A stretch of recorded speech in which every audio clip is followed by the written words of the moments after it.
चुके हैं एक नए टॉपिक के साथ जिसका नाम है difference between metals and non metal. तो गाइस आज हम लोग जाने नॉन मेटल के बीच में डिफरेंस।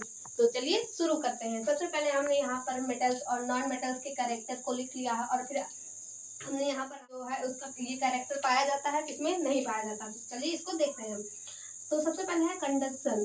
कंडक्शन मतलब मेटल्स में या नॉन मेटल्स में किसमें कंडक्शन होता है, किसमें नहीं होता होता है। ये मेटल्स में पास किया जा सकता है और नॉन मेटल्स में ये नहीं होता है। फिर आता है डक्टिलिटी। डक्टिलिटी मतलब वायर किसमें, किसको वायर में कन्वर्ट किया जा सकता है, किसको नहीं किया जा सकता है।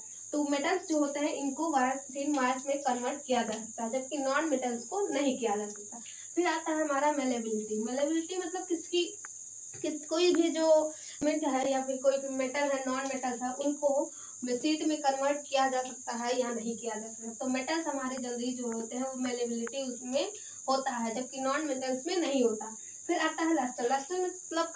लस्टर का मतलब ये है कि मतलब ब्राइटनेस, मतलब ब्राइटनेस पाया जाता है और नॉन मेटल्स में ब्राइटनेस नहीं पाया जाता। कुछ ऐसे हैं जिसमें ब्राइटनेस पाया जाता है, जैसे कि आयोडीन और हमारा हो गया डायमंड।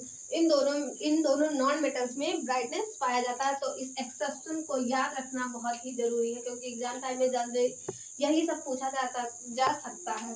तो सोनोरिटी उसके बाद में आता है साउंड का प्रोडक्शन, किसमें होता है किसमें नहीं होता।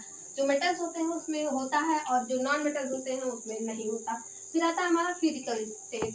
तो जो मेटल्स होते हैं वो ज्यादातर जो होते हैं वो सॉलिड स्टेट में पाए जाते हैं, जबकि जो नॉन मेटल्स होते हैं वो सॉलिड, लिक्विड, गैस तीनों में पाए जा सकते हैं, लेकिन इसमें ज्यादा पाए जाते हैं। फिर हमारा आता है हार्डनेस। हार्डनेस में अगर देखें और पोटेशियम को छोड़ के इनको हम अगर चाहे तो नाइफ यानी कि चाकू से काट भी सकते हैं। और जब नॉन मेटल जो होते हैं उसमें जो हार्डनेस है वो कम होता है। फिर आता है हमारा boiling and melting point. Boiling और मेल्टिंग पॉइंट जो होता है ये मेटल्स में ज्यादा होता है गैलियम को छोड़ के, और नॉन मेटल्स में जो है वो कम होता है।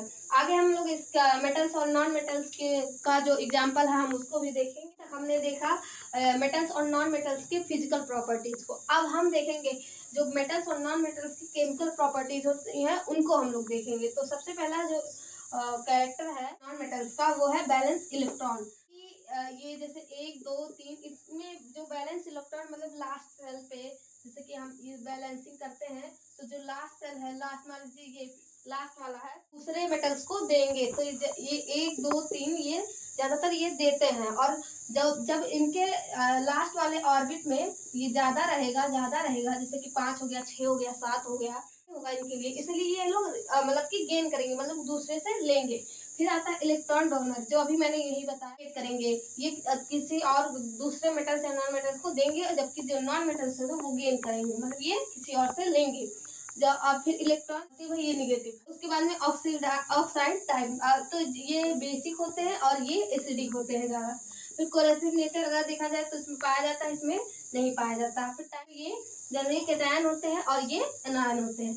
फिर अब हम लोग देखेंगे मेटल्स और नॉन मेटल्स के का जो एग्जाम्पल है। तो कॉपर, सिल्वर, गोल्ड, ईटीसी, इन सबको हम लोग ये जो होते हैं ये मेटल्स होते हैं। और नॉन मेटल्स में अगर एग्जाम्पल इसका देखा जाए तो ऑक्सीजन, नाइट्रोजन, सल्फर, क्लोरीन, ये सब जो है वे नॉन मेटल्स का एग्जाम्पल हो गया। तो आई होप आप लोग को वीडियो अच्छा लगा होगा, और अगर अच्छा लगा होगा तो लाइक सब्सक्राइब कर देना। Thank you.